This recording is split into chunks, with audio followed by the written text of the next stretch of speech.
Thinking about self-publishing and don't know where to start? Join the Spa Girls each week, 30 minutes of honest advice, tips and resources. I'm Trudy J and I am here with Shah Barrett. Hi there. Cheryl Phipps. Hi there. Wendy Valla. Hello. And this week we have an awesome guest. We have Nicholas Erik. Hello. Yay. Welcome, Nicholas. Thank you for having me. Great to be here. That's all right. I didn't ask you this before, but Nick or Nicholas? Either's fine. Okay. Generally go by Nick. Nick, okay, yeah. We're New Zealanders, we shorten everything, so I'm quite happy with Nick. We do indeed. 1 second, I'm just getting your bio. Yeah. Off my printer. All right, so I'm just going to quickly read your bio out and then we will get going on questions. We're going to talk today about advertising, specifically Facebook ads and Amazon ads, of which Nick will be able to tell us a huge amount, I hope. I'm sure. Nicholas Erik is a science fiction novelist who's written more than 20 books. He's also awesome at building an author fan base, marketing for authors, and productivity for authors, and has written several books on the Ultimate Author Guide series about these topics. He's also here today to talk to us about Facebook and Amazon ads. Yay. So, Yay. but first, I want you to start out and tell us how you got into writing and self-publishing itself. Like, what made you want to be a writer? Yeah, at the beginning, I guess I just had an English degree. And after college, I decided to write a book. I don't really know why that happened. It wasn't some sort of long-standing dream or anything like that. I just decided that I was going to do it. And about 4 months later, I had a book. So that's how I got into self-publishing. It was a short book. So I think the first iteration of that book was 35,000 words or so. So somewhere between, I guess, a very short novel, and many people would call that a novella, but finished that up and then decided to self-publish it. Or as I was writing it, that was always going to be the end there. I didn't have any plans to submit it to a traditional publisher, but that's how it got started. And that was 9 years ago. And I've been doing that ever since. Yeah. Just building on that. Did you ever have a day job, or you just decided, no, I'm going straight into this writing gig? No, I just pretty much jumped into that and I guess experimented with a few things like blogging and stuff like that, and kind of saw the self-publishing opportunity and said, okay, I can try my hand at that, and didn't really know what I was getting into with the writing. The idea is kind of like you have this book and you're going to write it, and then that's where the majority of the work is. But really most of it comes afterward, where you have to figure out how to market it, and then you have to write another one and then another one and another one. And it's just an ongoing process of improvement from there. Yeah, totally.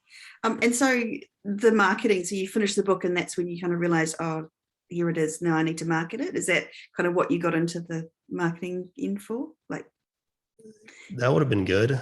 I don't think that I really understood the marketing until much later than that. So I think that book sold about 14 copies. Yeah. Definitely didn't do any of the marketing stuff that I do now or have any marketing tricks. I'm just starting from where someone would be starting today. No audience, no knowledge of self-publishing or the marketing aspects, and just built that up over time. Started working with a couple other people at that time, publishing their books, and that was good to learn the fundamentals of marketing, some tactics and stuff like that. And that's just grown over time. But yeah, I didn't really start with the marketing maybe until 6 months after that, or a year after that, I would say, and really diving deep into that. Yeah. Okay. So it's a process, is what we're all saying here today. Yeah. And so when did you start doing Facebook ads and Amazon ads? Was that further down the track? Yeah, that was pretty recently, I would say, maybe 4 years ago. Okay. 2017, spring 2017. So 4.5 years ago. Okay. Yeah. Seems That's like awesome. a lot longer ago though, doesn't it? 2017. It Yeah. seems like about Yeah, Oh, 10 back years in the ago, days certainly. Back before. in Yeah. the days, yeah. Yeah. Yeah. Mm. Okay, so let's talk a little bit about Facebook ads and fast forward to today and what's working today and how we work it today. So if we've got someone who's just starting out with Facebook ads and they're not sure where to go or where to start, what's the first thing you do? Like not the technical nitty-gritty, but just like how do we get started, and where should we kind of, like, what kind of ad should we put up and start from there? The first ad that I would start with is the book cover on the book background, which you can get from your designer, and then pair that either with the book blurb or an excerpt. And that's almost always going to convert the best and perform the best. Not always, but the reason that typically converts the best is because it's congruent with your Amazon page, which just means that the person clicks on it on Facebook and then they hit your Amazon page and they know that they're in the right place. Whereas if you use a stock photo or something else, then what happens is that they might think that it's for a different product entirely, because you can advertise a host of different products on Facebook. So they may think that it's for a dating app or some sort of beauty product or any number of different things that the stock photo could suggest. If you have a picture of a dog because your book has a dog in it, they might think that it's a dog toy or something like that. So you want to make it very clear that you're selling a book, and what the book cover on the image does is establish that very clearly. And then with the excerpt, that also serves to hammer that home. So if you're going to go in the stock photo direction at some point, then what I like to do is either use the book cover background without the book cover on it, plus the excerpt, or use a stock photo plus the excerpt, because the excerpt, when someone starts reading it, it's very clear that it's a book. Also, it serves as a showcase of your product. So it's a clear demonstration of what the writing style is, what the genre is, whether they're going to like the tone, the main character, that sort of thing. But before getting into that, because that's a little bit trickier to gauge how things are converting, which means selling books, generating borrows in KU, I would start with the book cover on the book cover background plus the blurb. And that's a really good starting point. It's also easy to do. You can do that in 5-10 minutes. If you don't have any sort of design skills or anything like that, you can get that image created from your designer, probably for somewhere between $10 to $25. So it's not super expensive. And then you can go from there. Awesome. That's Okay. good tips. Yeah. And so then do you test the different images by any, once you've done that, or like, is that just you go with one image and then you're... Yeah, for sure. With Facebook, the key to the success that you're going to have is testing. So the more things that you can test, the better. And what you can do is test the book cover on other images. So other backgrounds in the series, for example, that's one thing that you can do. Another is just use stock photos, and you can see how those are performing on a cost per click basis. You can also test different pieces of copy. So the blurb is one piece of copy that you can test, but excerpts are another. And that's typically what I recommend, because you have a limitless reservoir of those to draw from. And you've already spent a lot of time writing the book. You might as well leverage that in the marketing. So it saves you time, but it also has the added benefit that it almost always performs the best from a conversion perspective versus something like a teaser. So you can write teasers. People tend to find those more time and energy intensive. But what you can do is a 1 to 2 sentence teaser that is high on conflict and kind of establishes the main stakes of the book or some sort of core conflict in the book. And then you have a review quote, and then you have what's called a call to action in marketing, which is telling people to do something. So it'd be a 1 to 2 sentence teaser. You have your review quote, which is something like, hey, this is the best urban fantasy book I've ever read, or this romance had all the feels, or whatever. Something that hopefully is enthusiastic and tells the reader what the genre is. Those are the 2 points I'm trying to hit with the review quote. That's not always possible, but that's a good benchmark to go for. And then you end that piece of copy with read now in Kindle Unlimited, or buy on Kindle, or get it on Amazon, and then the link. So you don't necessarily have to include the link in the copy, but that can be a nice finish to that format. What kind of, can I just ask about links? What kind of a link do you put in there? Do you just put the Amazon? Just a link to Amazon, yeah. But do you use a kind of another kind of a link there, or you just use the amazon.co.com blah blah link? Yeah, I wouldn't typically use a redirect link. You can. What happens is you can either run into problems with the redirect service itself, where it can hang a little bit, or there can be issues there, or Facebook doesn't sometimes like the redirect links a ton. So I think that the best option, just really if you're looking at it strictly from performance, is going to be just straight to Amazon, rather than using some sort of redirect service there. Yeah, okay. And that would apply to if your book was wide, you'd put all the links in the bottom there. You can. It can get a little bit overwhelming. So Okay. what I would recommend is usually in the link that you're sending people to, you want to send people to Amazon, because it's more expensive to send people to, say, Kobo or Apple Books. You can test it, but that's almost universally going to be the case, where it's significantly more expensive. What you can do is add your probably 2 top retailers other than Amazon as a link there at the bottom. You can add them all, but it just gets a little bit overwhelming.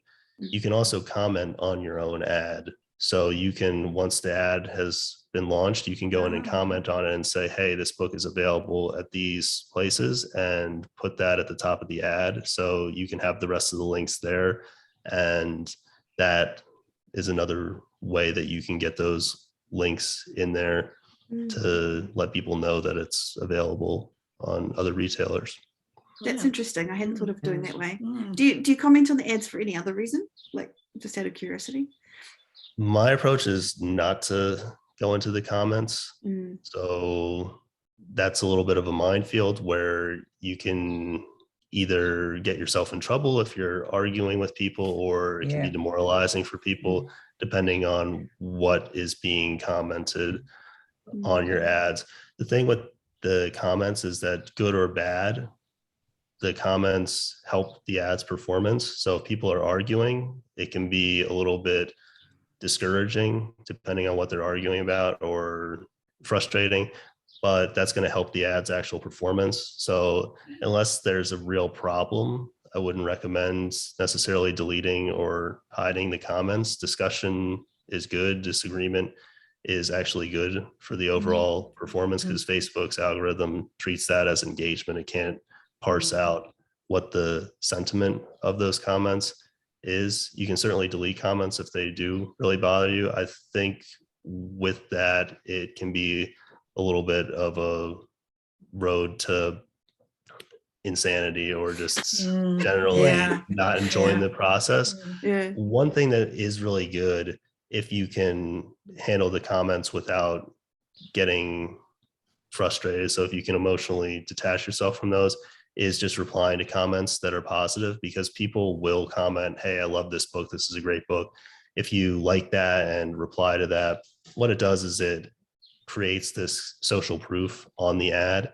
And what you see is, if you build up those comments where you have a bunch of people saying, hey, this is a great romance, or this was a thrilling urban fantasy book, or whatever, that can actually boost the ads conversion over time. Because what people will do is they'll read the comments first, they'll see those comments, and if you're interacting with people as well, then that can help boost the overall engagement too, and the performance of the ad. So it can be worthwhile to do that, but it can also be a time sink and also emotionally draining. So you have to balance those two. It's not necessary, but good comments can help the ads perform better.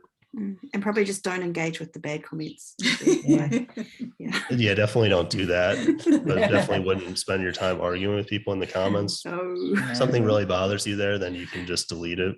That's what I would do. And I would only engage with the people who have positive things to say. Or sometimes people will say, hey, is this available in audio, or is this available in paperback? Is this available on Kobo? That's another way that you can drop in those other links to things that don't necessarily fit into the ad themselves, or would be overwhelming if you tried to put them all in the ad. Okay, well, that's cool.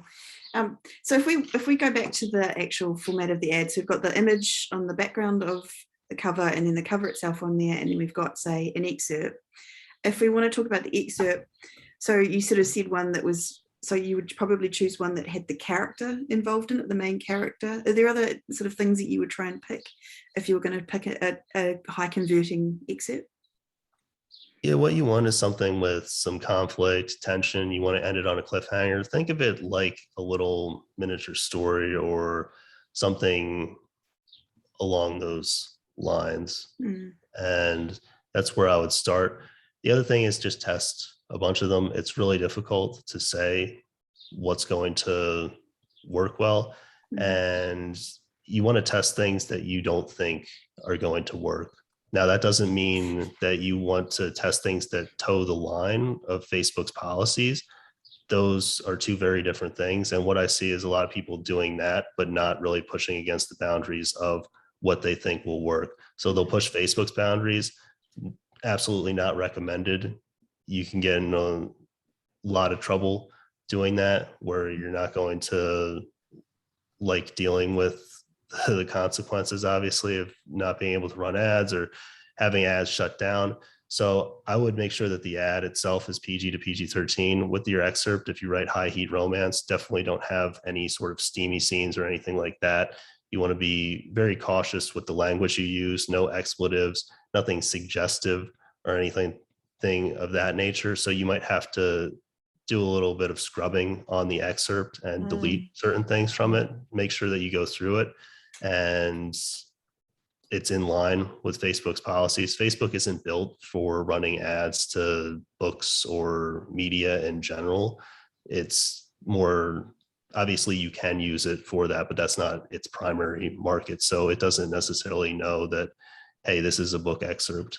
And even if it did, it wouldn't want a bunch of expletives in it anyway. So you just want to make sure that it's okay there. So that's the first thing that I would make sure. The second thing is, if you're writing any book really, you want to make sure that the main character is featured, but in particular with romances, have a scene with the hero and heroine, because those are the two driving focal points of that genre. And people want to see, hey, what type of hero is this? What is the heroine like? And it can be from either of their perspective. What you want to make sure is with the photo that you use, to make sure that you're not sending necessarily the wrong genre signals, because you can, when you pair certain excerpts with certain photos, it can make say a male-female romance seem like a male-male romance, or rare but possible female-female romance. So you want to make sure that it's very clear what you're selling there. And that's just about looking at the stock photo, obviously, and then also kind of trying to figure out what excerpt to pair with it. And I think that people will have experiences where they accidentally send the wrong signal, whether it's something like that, or maybe they're selling a sports romance and accidentally use a photo or something of kind of like a bad boy on a bike or something, because the main character is a bad boy, and people click that thinking it's a motorcycle romance. So there's a lot of ways to accidentally send the wrong signal, even if you're clear that it's a book. So that's just part of the experience with advertising. The main thing is just to test that's one place where reading the comments can actually be helpful, because sometimes people will come back and say, hey, this wasn't what I thought it was, or I was confused. What's this book about? That sort of thing. And then when you look at the ad through their eyes, basically, then it becomes very obvious what's going on. And that can just help you pick better excerpts. The other thing you can do with the excerpts is you can ask your readers on your newsletter or Facebook group, hey, what's your favorite scene in the book? And that can be a good way to get some good feedback on what they like in particular about your books, but also choose some things that are reader favorites and will have probably a higher chance of resonating than something you might pick at random, especially if you're just starting out. And then you can also look at the most highlighted in the Kindle app. So if you write steamy, a lot of those are going to be steamy scenes, and you definitely don't want to use those. So you can't necessarily use them, but you'll find some gems in there that you can use for your Facebook ads and also other marketing avenues as well. And those are good places to start. That's awesome. Thank you. Yeah. Like divergence, Nick, do you have any advice for somebody that maybe has fallen afoul of the Facebook AI that has either closed their account or shut down ads? And sort of from anecdotally, what I've noticed is there's usually a few ad shutdowns, and then suddenly you go on to log on and run an ad and you can't, your account's been closed. Any advice there? There's not a whole lot you can do, unfortunately. Facebook has it set up in such a way that they don't prioritize support for advertisers. So their main focus is the user experience and the quality of that. And they invest a lot of resources into that. Now, most of the revenue comes from advertising, but they don't really have much in the way of support for advertisers, unfortunately, unless you're just spending tons of money each month, and you're talking probably 7 figures plus. So there's not much you can do there, unfortunately. A few best practices I would say is, if something gets rejected, appeal it. But if the appeal gets rejected, delete the ad from your dashboard to get rid of it, so that it doesn't get rejected on kind of like another automated sweep. And also don't try to resubmit those ads. Like, people will copy the ads that got rejected because they'll say, oh, these are within policy. This is BS. I'm going to just do my own thing here. That's a good way to get nailed and have larger problems. The other thing I would generally recommend is to have what's called a business manager and house your ad accounts in that. And depending on where you are in the world, you might need actual business documentation. So in the US, for example, I would recommend having your tax identification number, EIN, and the business paperwork, because sometimes Facebook asks for that, and they've been asking for that more often to verify that you're actually running a business.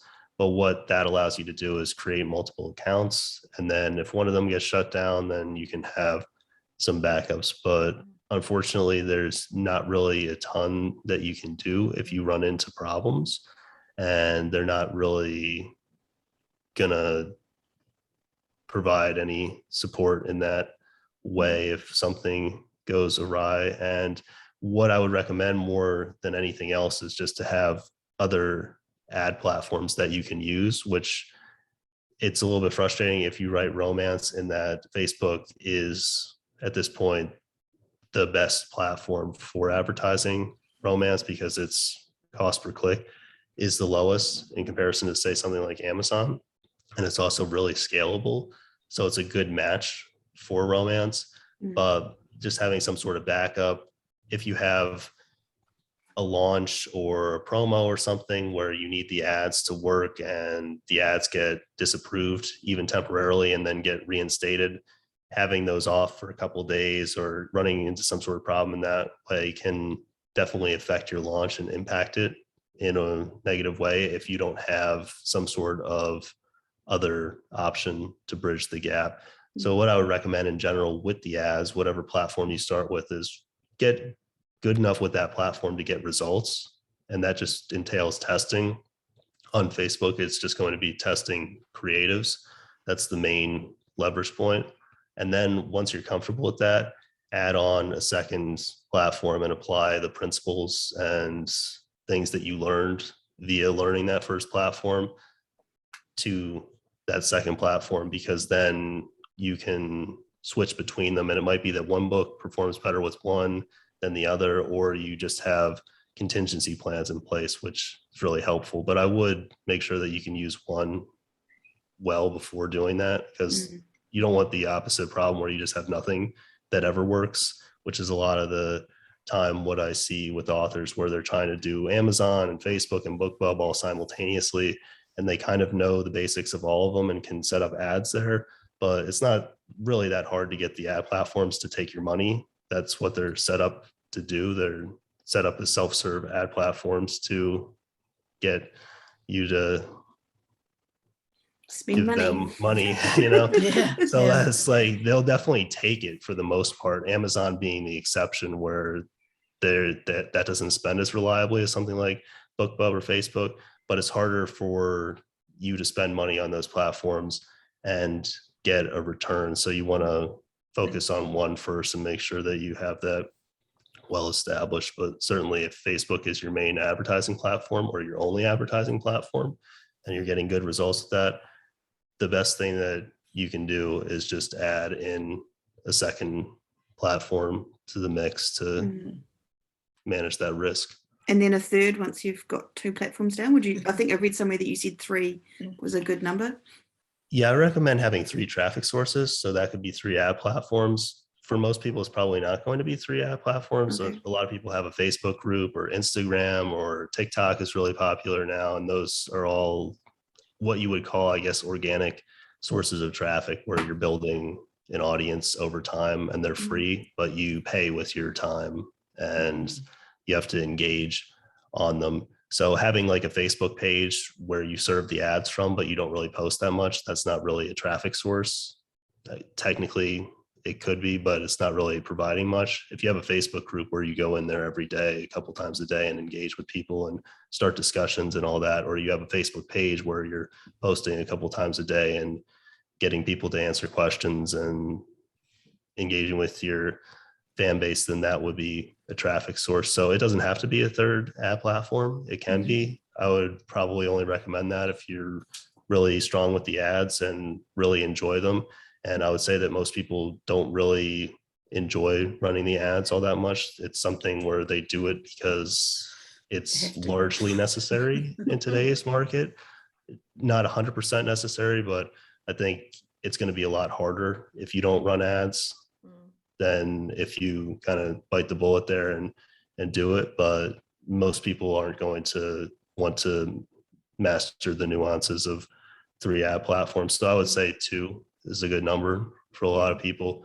And then a lot of people have some sort of social that they're doing, and that can be their third source where they can drive people to the Amazon page. Okay, no, that's cool.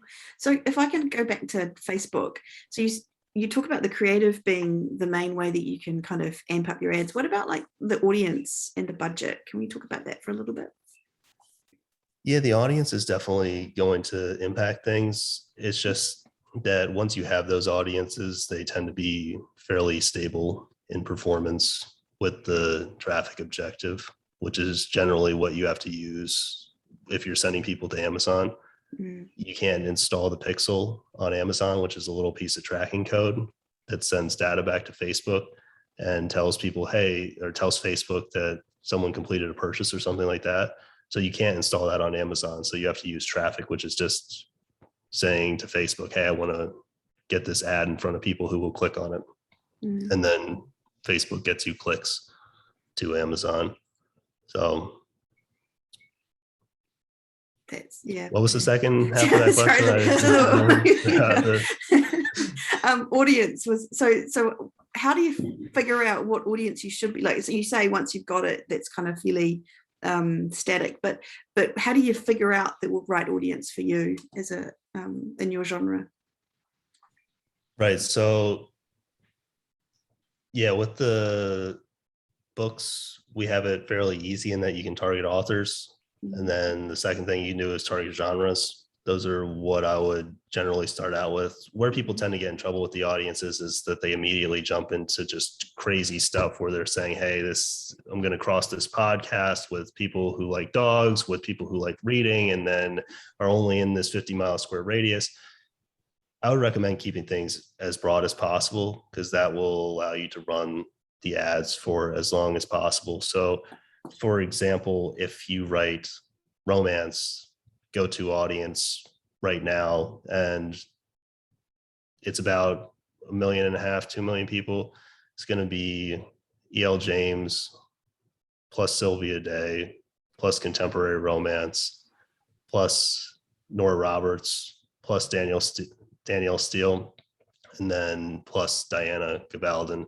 And people may say, hey, I don't write like author XYZ in there. I don't write like the author of Outlander. I don't write time travel romance. What that audience is a proxy for is just those books that would be on the front table of Barnes and Noble. I don't know what the major retailer bookseller is in New Zealand, but whatever the bookseller is in your region, like just those books that you see immediately in the big retailer walking in that are the best sellers, that's what that is a proxy for. So if you write contemporary romance that's fairly mainstream, that's what I would start out with. You can even use that for something like sweet romance. With sweet romance, you're probably better off starting with some combination of something like Fern Michaels plus Debbie Maycomber, something like along those lines. But you can certainly use those quote unquote steamier authors and test them out. So that's what I would recommend doing at the beginning. Then you can get into the genres, and something like, say, romance novels in romance is a little bit hit or miss just because it's gigantic. But if you write something like urban fantasy performs fairly similarly to the urban fantasy author targets. If you write paranormal romance, that performs fairly similarly to stuff like Nalini Singh and etc. So I would start out with just testing the authors and then the genres. And then if you need some scale, you can look into using the lookalikes, which take a source audience and then create a larger audience that hopefully shares the same underlying characteristics. So you can make a 1% lookalike of your page engagement, which will be people who interact with your page, also people who clicked on your ads. So if you've been running targeted ads to authors in your subgenre, then hopefully that's going to be a good source audience for that lookalike and create something that is fairly relevant and performs decently. What you'll find with the data is that generally speaking, the interests and the genres are going to convert the best and they're going to perform the best. And then the lookalikes are going to be behind that a bit, but you can test and look at that. And if you have like a really good source audience, maybe the lookalike performs better. But as the old saying goes, garbage in, garbage out. So if the source audience isn't good, then Facebook's not going to be able to use that sample to find the commonalities that you want. So if you know, like in my instance with Cozy Mysteries, it's very, very hard. They don't have authors on there. So I'm tending towards using mystery authors as a way to get around it. That's okay. You're saying that you can have such a broad range that it's okay not to be so niche with the authors? Yeah, I wouldn't look for one-to-one comps, especially as you get more niche with your genre. So let's say, for example, someone writes reverse harem. There's not going to be anybody on Facebook that's a reverse harem author, I think, or if there is, they're going to be very small. But you can use that, say, E.L. James composite audience or aggregate audience that I mentioned at the beginning that will work for that genre. With cozy mysteries, what you can do is target something like Janet Ivanovich, which you probably already tried. You can target the broader mystery authors as well. And the lookalikes become more useful in this instance just because you can get that scale and that audience size that maybe you can't with just the authors that fit you. But I would dig into the interests and see and look for things that may not be a one-to-one fit, or you may think, hey, I don't write like this author, which may be 100% true, but the audience crossover, the way Facebook assembles it, it's not exactly one-to-one because Facebook's pulling data points from just all over the place. So Facebook's both very targeted and not nearly as targeted as as we all might think. So something like, say, Agatha Christie, which she's written, I guess, what people would consider cozy mysteries, but she's also written quite a few other different types of mysteries as well. That might be a good target there. So just going a little bit beyond what might be someone who you're like, I don't write that, or I don't write like them at all, or someone even like Lee Child or something. I would toss that out there, James Patterson, and see what happens. I would test them by themselves in that instance. Right. And kind of see what's going on and try to separate that out, because it might be the case that they don't perform well at all. But certainly that would be worth doing. And then you can try other broader things like detective fiction or crime fiction or mystery, or this is an instance where I might start crossing some things together, like maybe detective fiction plus you could narrow it by something that's a cozy mystery type of show. I don't know, Midsummer Murders or something. Something like that. Or just target the TV shows themselves. Like you can certainly do that, and the TV shows can perform fine. What happens is that the performance is just much more variable. So with the interest-based audiences that are related to, say, genres or authors, you don't have to worry so much about conversion and the overall performance there.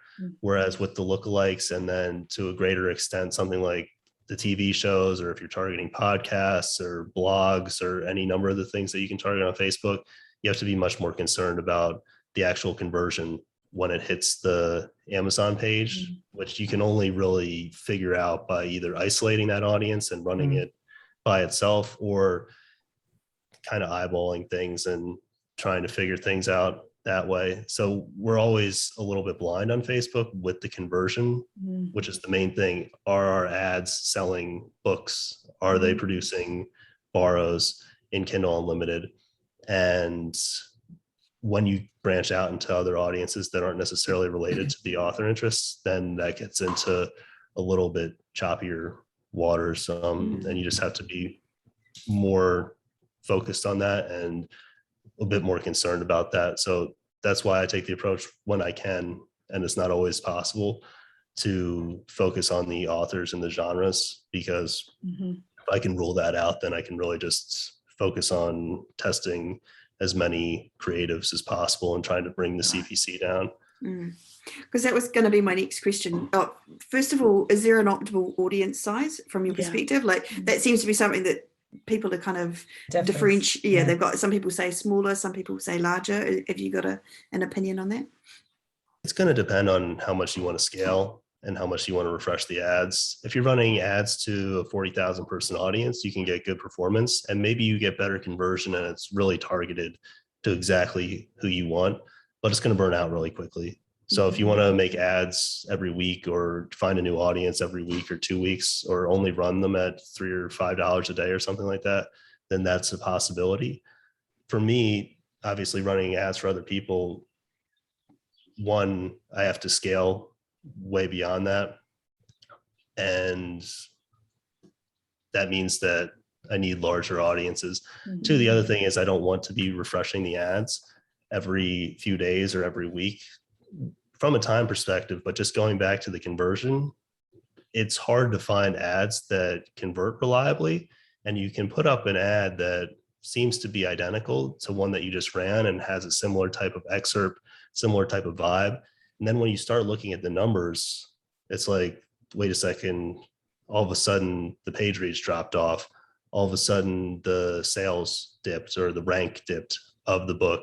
And the only difference is that this ad that you thought was similar, turns out it didn't actually convert as well. So I think that with the smaller audiences, when you're trying to refresh the creatives, it introduces a lot of time problems just because you're going to be spending a lot more time in the ads manager and conversion problems. So I would typically recommend probably something that's 500,000 plus or 1 million plus. And that's going to vary by region. Obviously, if you're running ads to something like Canada or Australia, you're probably not going to get that type of audience size. Even in the UK, it's often hard to hit that. But in the US, that's what I would typically aim for if you're trying to run something at 25 plus, 50 plus dollars a day, relatively consistently in a semi evergreen type of fashion where you can leave it to its own devices for a month or two. And you want to be checking on it, but a lot of times you can just have that run along in the background and be producing sales while you write and learn another ads platform or learn more about Facebook or whatever else you have to do with your publishing business. So that's the way I would prefer to run the ads. Facebook in general works better with larger audience sizes a lot of the time. Okay. So when you're targeting what are called cold audiences, which are people who don't know you yet. So I would say probably 500,000 plus. And you can get there, by the way, by testing them individually at first. So someone might be like 40,000 or 100,000, and you might cobble that together to make that 500,000 audience. Because say something in like urban fantasy, I don't think that there's a single target that's above 500,000. I think Charlene Harris might be one of the biggest ones at 100,000, 200,000. So you have to either test them individually or put them together from the start. But if you're in a larger genre, just like say romance, I would start by testing the largest stuff. I wouldn't test all the things that are smaller. So it depends on what's available to you. In romance, you're going to have things like if you write mainstream romance, you can target someone like Tejan, who's 40 or 50,000 people, or you can target E.L. James, who's 500,000, 750,000 in the US. The audience sizes have been fluctuating a little bit recently, so you might have noticed that some of your audiences went down in size. So you might have to do some audience testing just with the Facebook changes. But if you can, I would test the large audiences, and then you can throw those smaller ones together into a larger aggregate test audience, and that saves you time. In some genres, that's all you have. So you kind of have to either test them as an aggregate to begin with, or test them individually and then aggregate them later on. But that's one of the benefits of writing mainstream romance or mainstream mystery or thrillers. You have these really large audiences to potentially serve your ads to and scale to. Yeah. What about That's age, Nick? Do you do from like 30 plus or 35 plus, considering readers tend to be older of, like, for example, the mystery and the romance genres, or do you just kind of let it go? I just leave it for the most part and let Facebook do its thing. Facebook's really good at finding people. Its algorithm is really powerful. So unless I need to narrow it in some way, I don't worry about that. What you will probably find if you write mysteries is that your audience skews 30, 40 plus, maybe even older than that. And you can narrow it that way. Usually Facebook will figure that out and just do it on its own. And then sometimes it'll pick up cheap clicks from someone who's 25 or 30. So you kind of straitjacket its algorithm by narrowing it too much. So I would only really do that if it's necessary. There's a couple things with romance that I would recommend. If you write steamier stuff, probably set that to 21 plus. I'm not sure if it does anything or not, but maybe it can help with the ad rejections and just getting that in front of the right audience.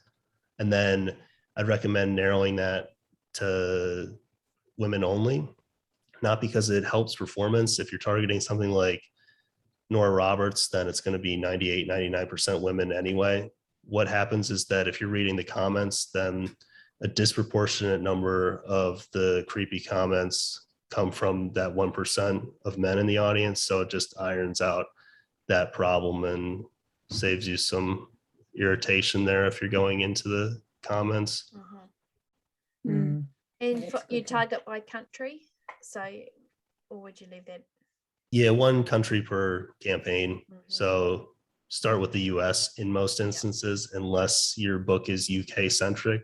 So I'd say for romance, the biggest market by far is obviously the US. That's going to be the case for every genre, but certain subgenres like British crime are actually more popular in the UK because of that regional tie-in. So you would want to start testing in the UK there and then branch out the other way. But I'd say for 99% of authors, you're going to want to start in the US and then you can scale out to the UK. If you're in Kindle Unlimited, I wouldn't really recommend Canada or Australia.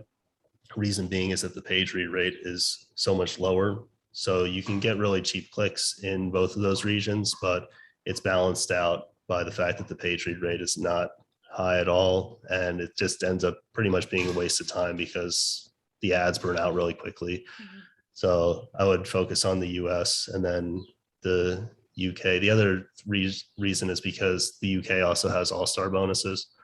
So if you're a popular author, then you can get one of those all-star bonuses, whereas the Canadian and Australian regions, they don't have those yet. So there's not a ton of upside to doing that. And basically the more ads you start managing, the more you can start wasting money on things that aren't performing well. It becomes more of a grind to actually come in and test things. So I'd recommend just doing the US first, and then if you want, testing the waters in the UK with your best ads and your best audiences from the US. So if we're going to talk about what your best audiences are, how do you look at your ads? What are the things that you use to track them and make sure that they're doing okay? And I mean like click-through rates versus impressions versus results. The main metric is going to be unique outbound clicks and unique outbound CPC. That's really all that I would focus on there. And then you want to make sure that it's converting on the Amazon end. And you do that by tracking either daily or weekly and basically just seeing, hey, I started the ads on Wednesday. Over the next 3 to 7 days, what do my page reads look like for the advertised book and also the series? What do my sales look like for that advertised book? What does my revenue look like for the series? You want to look at that on a series basis because most of the profitability for most authors is going to come from that read through rather than the advertised book itself. It's very rare for the advertised book to be profitable. It can happen, but a lot of times you're driving people to book one and then you want that sell through to 2, 3, 4, 5, 6, 7. So you want to take a look at that and see what's going on. And you're looking at that over 3 to 7 days because the page reads take time to come in and be reflected in the revenue. The sales to the next books take time to be reflected in the revenue. And that might be a little bit longer if you're writing something like mystery where people don't read as fast. In romance, one of the nice things is that you're going to see that pick up pretty quickly because people really burn through books in Kindle Unlimited at a very fast clip, read a book a day, book every other day. So within 3 to 7 days, 3 to 10 days, maybe if you have a longer series of like 7+ books, you're going to see some sell through to the rest of them. But yeah, on the Facebook side, what I'm really looking at is unique outbound clicks and unique the cost per click. How do you tell? So do you just set up one ad at a time, or like if you set up like 3 ads, how do you know that it's not one ad and the other 2 are duds? in terms of that, or you just don't know? You don't know. You can turn them off and then look at the sales, the reads, the series revenue, the series profitability for a few days, and then turn on the next one, and then turn on the next one and see. So I've taught the ads for a while now, and I would say that people ask that question, like, how do I gauge the conversion? No one likes that answer, and no one really does that. I think a handful of people have done that, but it's cumbersome. It's a lot of effort, and it's not going to be realistic in certain scenarios where, say, during a launch, you have so much going on with your newsletter, your social media, the Amazon algorithms, everything else that goes into the launch, that even if you did do that, you wouldn't be able to tell how the ads are doing anyway. So you couldn't use that in all scenarios, but you could with the backlist if you wanted to. Most people don't. So what I instead would suggest is use the best practices, where the easiest way to ensure that the conversion isn't zero is have the book cover on the image. And then things like the excerpts, those really help with the conversion as well. There's more variability there than with the book cover. Some excerpts just really don't resonate at all. And then some excerpts do really well, even though the CPC is on the surface of it way higher. So I think a lot of it is just making sure that you're tracking either daily or weekly and being diligent with that. And over time, if you make a note of, hey, this is what I did with the ads, and then kind of can retrace your steps and go back, you start to see more patterns, especially with your own books and your own subgenre, because it's going to be a little bit different what resonates, I think, with the excerpt, with the copy in various genres, just because with something like a romance book, it's primarily character based, whereas with the mystery, yes, the main character is important, but the plot is the main driver. So that's going to be reflected in likely what excerpts resonate with the audience and really drive conversion. So the more you can do with your own series and test with your own books and get data on that and keep track of what your best excerpts were, what your best headlines were, what your best images were, then the more you're going to be able to build that over time. And I wouldn't keep track of what the worst ones are, because it's really a pain to keep track of all that. But over time, you can build up a library of things that have resonated with your audience and done well. And then you can start to spot patterns where it's like, okay, if I lead with this type of excerpt, this typically does better. Or for whatever reason, this type of shot does really well with the image, and I can find more things like that. And that's kind of how you go about doing it. It's just a lot of trial and error. But yeah, there's no way to directly track the conversion, unfortunately. I wanted to ask about dynamic creative.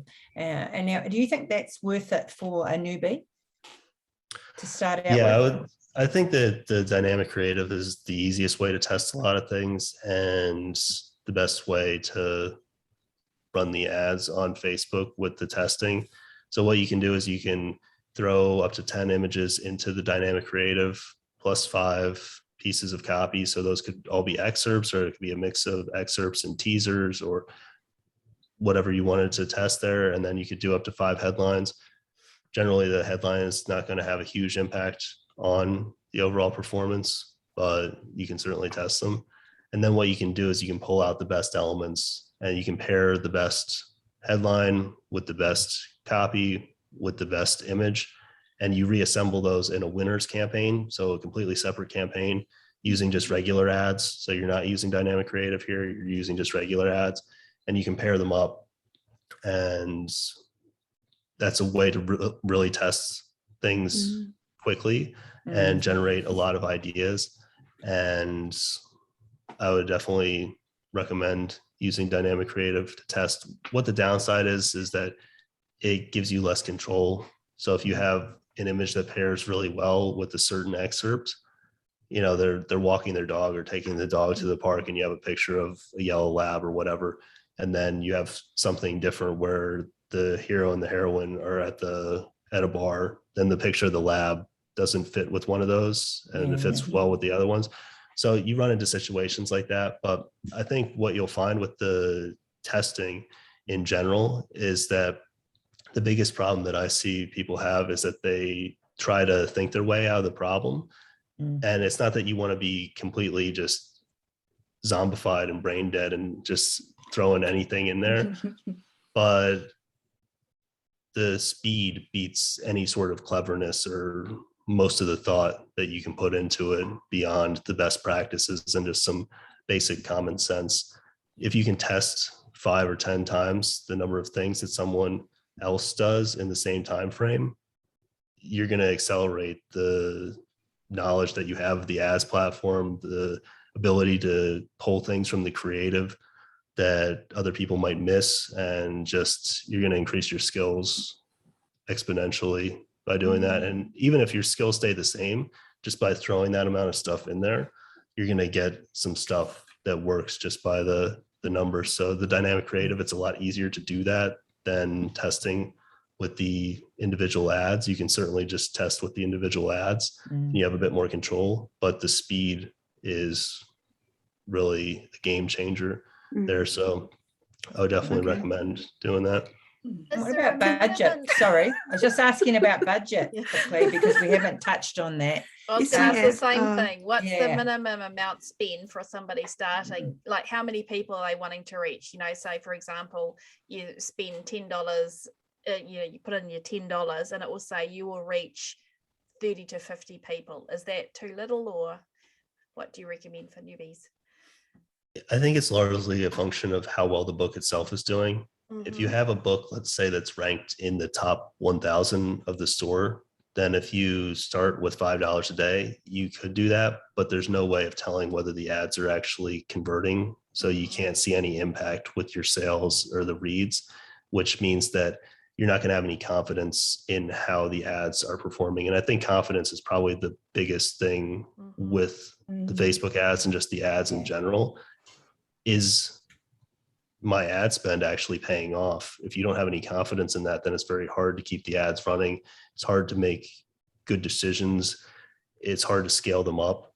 And it just feels like a waste of time for most people. So I would say start with a budget where you're going to see an impact on the sales and the reads. And that just depends on which book you're advertising. So if your book is ranked 50,000 in the store, if you start with $10, then you should see some sort of impact over, say, like a week. There's going to be fluctuation every day. So if it's not immediate, I wouldn't worry about that. But over, again, 3 to 7 days, you probably want to see some sales coming in.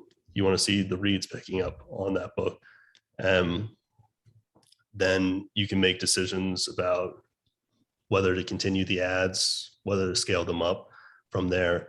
If your book is ranked, say maybe like 10,000, then you might want to start at $20, $25.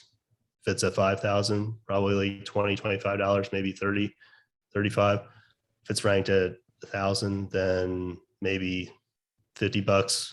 It's really going to scale depending on how well the book is selling, just because you need to be able to see an actual difference in sales. And if you're a romance author in Kindle Unlimited, then the page reads, and there's a lot of fluctuation, especially in the page reads. Those can go up and down each day for a book, plus minus 10, 15%.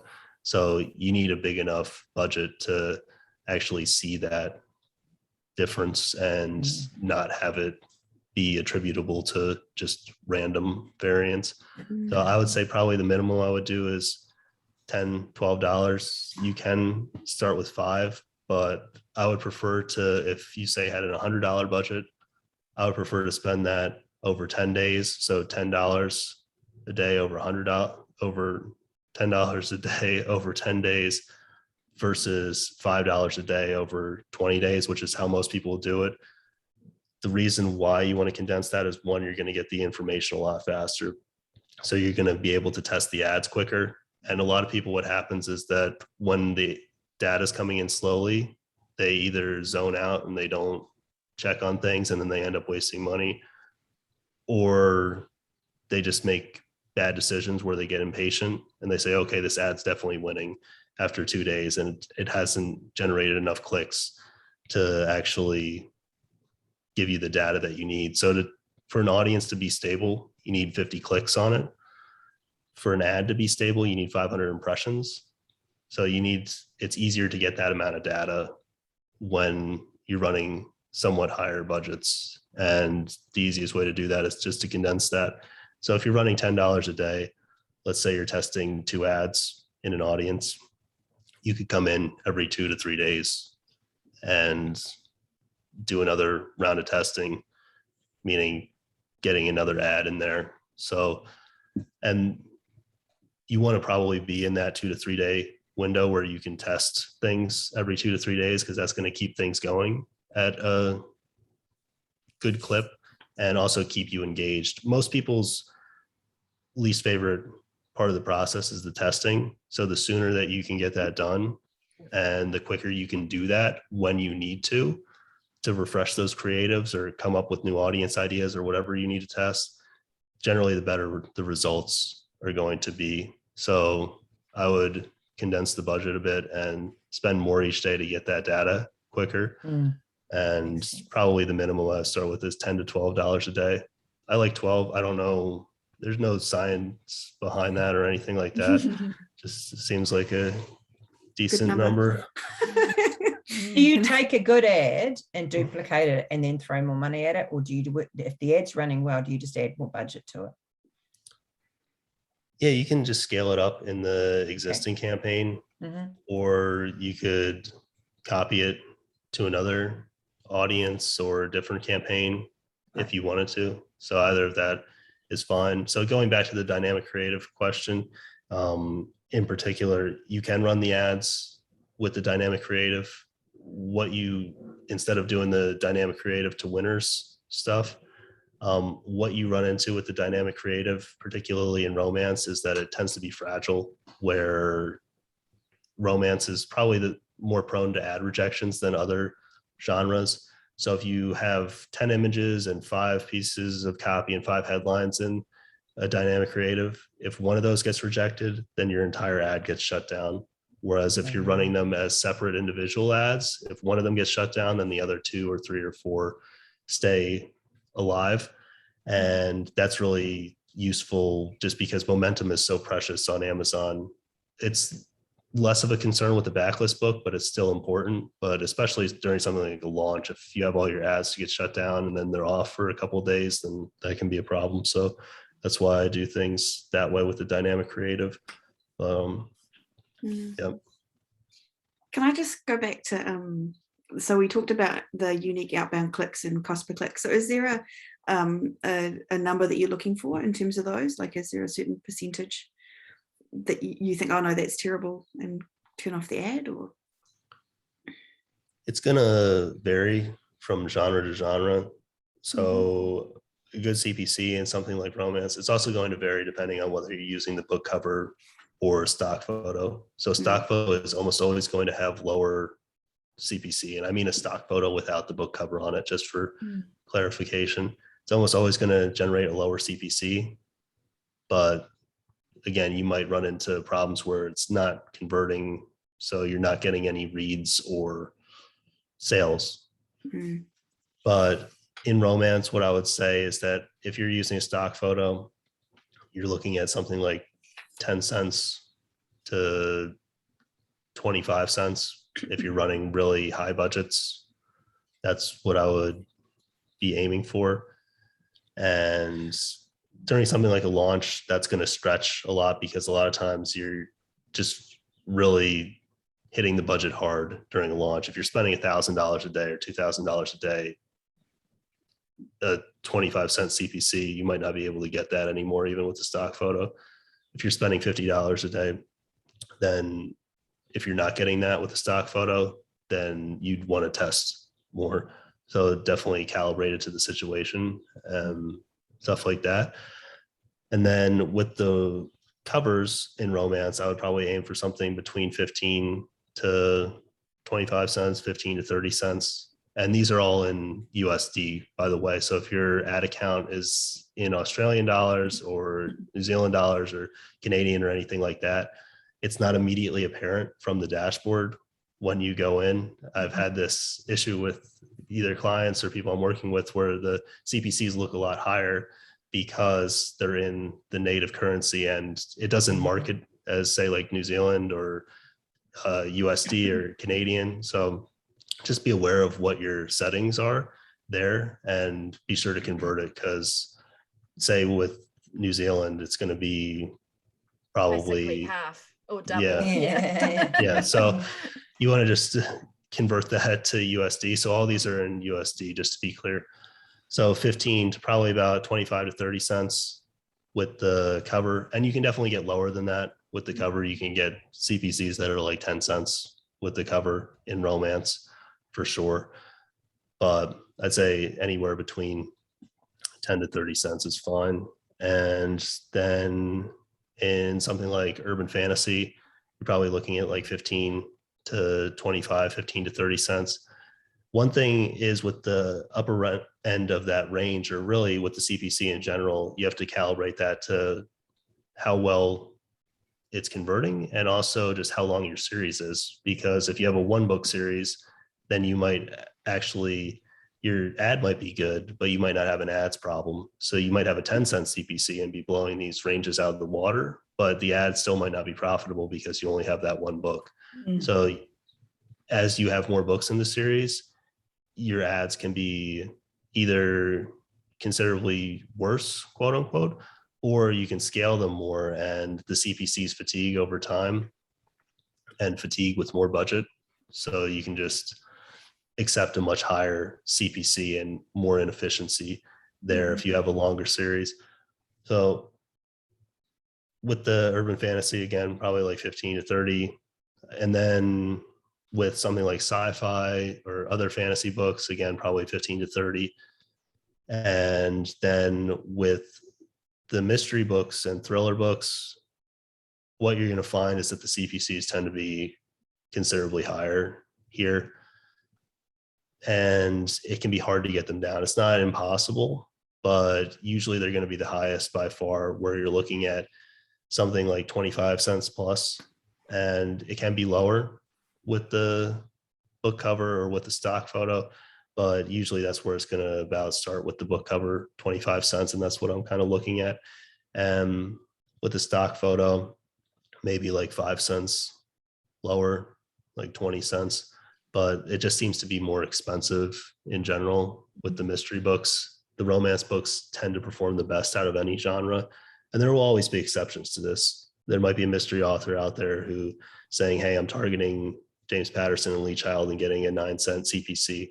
And that's great. That means that you have a competitive advantage over other people if the ads are converting and you want to scale those ads up. Just know that that's kind of an outlier scenario, even if you test a lot. So that's where those, I would say, are coming in. And for the genres that I mentioned, other than romance, those were all for with the book cover on the ad. If you're using a stock photo, I'd knock off about maybe like 5 cents, 5 to 7 cents as the starting point. Like I want the CPC to be lower with the stock photo because usually the conversion is going to be lower. Yeah. So if I'm paying the same as I could get with the book cover on it, then that's not great because it's probably not converting as well. Yeah, yeah. So if somebody was starting off, Nick, would you say to focus on the first in a series, or should they maybe, for example, take perhaps a better selling book maybe in the middle of the series kind of thing? Like where would you start for them? I'd say 95% of the time, book one is going to crush the other one. So you want to really focus on that and test that as much as possible. The exception is if you have a Da Vinci Code type of breakout hit where it's like your third book in the series is just the one that blows the doors off everything and it's really the best performer. And you can clearly see that with the ads as well. A lot of times, maybe book 3 is your bestseller, book 5 is your bestseller because you built up the fan base over time, but it's not actually going to perform best with the ads because even with a romance series or a thriller series where a ostensibly they can start from book 6 or something, you're going to find the best results almost always starting from book 1. And I would say most of those 5% exceptions are going to be in the romance genre, where people are more willing to start with a book in the middle of the series, and that can convert best because maybe it's the trope that they really like, or they like the blurb or whatever, and that can tilt the scales toward that particular book in the series, especially if they're not linked in a series. So sometimes romance authors write in a series, but they don't link the books, so they're all presented as standalones. That's another scenario where they're all essentially being presented as book 1s. So you might find that what is technically book 6 or book 8 in the world performs best in that scenario because the reader doesn't actually know that it's book 8. But if you have all the books linked in the series on a series page on Amazon, it's really rare for, say, book 7 or book 4 to beat book 1. Usually book 1 is going to perform the best. So I would do the bulk of the testing there. The other thing that you can do is test the box set. So if your box set and you want to test books 1 through 3 or 1 through 5, whatever the starting entry box set is, the issue with the box set is that the price matters a lot for the conversion. So a lot of times you're not going to get a ton of sales if it's priced at, say, $9.99. It's just tough to sell to someone who hasn't heard of you before. What you can do is push those with the free and Kindle Unlimited angle if you're in Kindle Unlimited, or you can lower the price a little bit. So you could say, hey, I'm going to price this box set at $3.99 or $4.99 or even something like $2.99 as an entry point. And that can be an entry point that performs well or better than the book 1. Sometimes book 1 isn't the best option, but I would usually test the box set next and play with the pricing a bit, or experiment with that free and Kindle Unlimited type of angle where it's like complete trilogy free and Kindle Unlimited, or 1,000 plus pages of steamy romance free and Kindle Unlimited, that sort of thing, where you're really emphasizing that, hey, this is a good deal, this is everything, or the first 3 books or whatever in a single set. And it costs them the same to borrow the box set in Kindle Unlimited as it does to pick up the individual books. So the price doesn't factor into that borrow decision there. That's awesome. Hey, I feel like we're heading towards the end of the interview now, and I also feel like we could continue questioning you for at least another 3 hours, but I'm not gonna, because that would just be mean. And we didn't actually even get to talk to Amazon ads. We'll have to have him back on. Yeah, so Nick, maybe at some point we can have you back on. But for now, is there any last words, any kind of sage piece of advice that you could give people when they start out on Facebook ads and get going into that world? I don't know if there's anything particularly sage. I would say that test a lot. However much you're testing, usually you're not testing enough. Yeah. And the other thing is, at the beginning, be more conservative with your ad spend, not to the point where you're not getting good data, but you want to also not overpay for that, because in the beginning, you're building your skills, you're feeling out how to run the ads, you're figuring out how to track the ads, and it's probably not going to be the case where you come in and the ads are immediately profitable. That's kind of how people expect things to happen. And really there's a tuition up front, and just, I would treat it that way, but you don't want to necessarily overpay for that, where you see a really good CPC and, oh, this ad has a 10-cent CPC, I should scale it up to $50 or $100. It might not be converting. So you want to be patient. The other thing is to actually track. So again, testing and tracking, probably neither of those are people's favorite things to do, but those are really the heart of running ads on any ad platform, where you need to be able to track how well your ads are actually doing. In this case, it just means, are they profitable? Are they generating the profitability that you're looking for? And then you also need to test.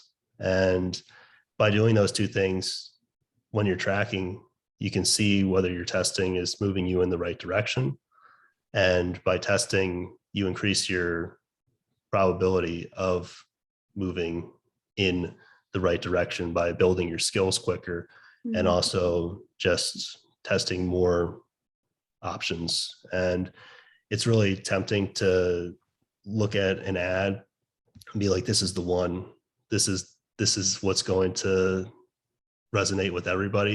And I still have this reaction to this day where I'll put something together in Photoshop, or I'll pull an excerpt, I'll be like, this is great, this is so good. And then I'll put it up and be like, nope, horrible. And this happens. I've run a lot of ads across a lot of different platforms, and it just is always going to be part of the process. So the more you can embrace that testing and accept that's really the only way forward, the quicker you're going to get to the result that you want, which is the profitability. And, you know, if you want to be a full-time author or part-time author, whatever your goals are, then I think it's more important to keep that in mind rather than some of the frustrations that come along the way with the testing, which is just inevitable, but it definitely pays off. Awesome. Yeah, that is very wise advice. Yeah, absolutely. So if someone wants to find you and read all of your books, where can they go to do that? They can check out my website at nicholaserik.com. So that's Erik with a K. And I have a free, sometimes weekly newsletter about marketing and some other stuff that you can check out there.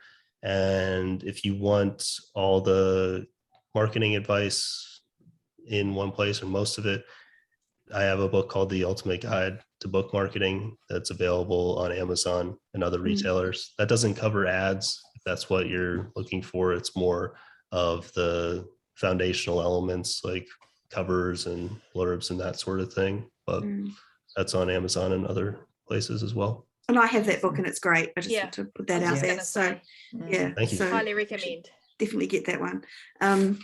And literally, as I was researching this morning, I bought your productivity book, so I shall be reading that next. Hope that's helpful. Yeah. And where can we be found, Shah? We can be found at spargirlspodcast.com, and we are on Facebook and YouTube at spargirlspodcast.com. Awesome. And so thank you very much, Nick, for coming on with us today. I'm really sorry to our listeners that we didn't quite manage to get onto Amazon ads, but we'll lure Nick back though. Hopefully, maybe Nick. Look, yes, look at that. That's a yes face. But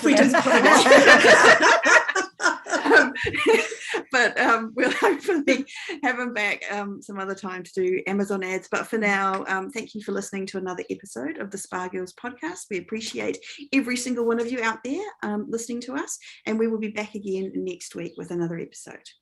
Fare thee well. Bye. Bye.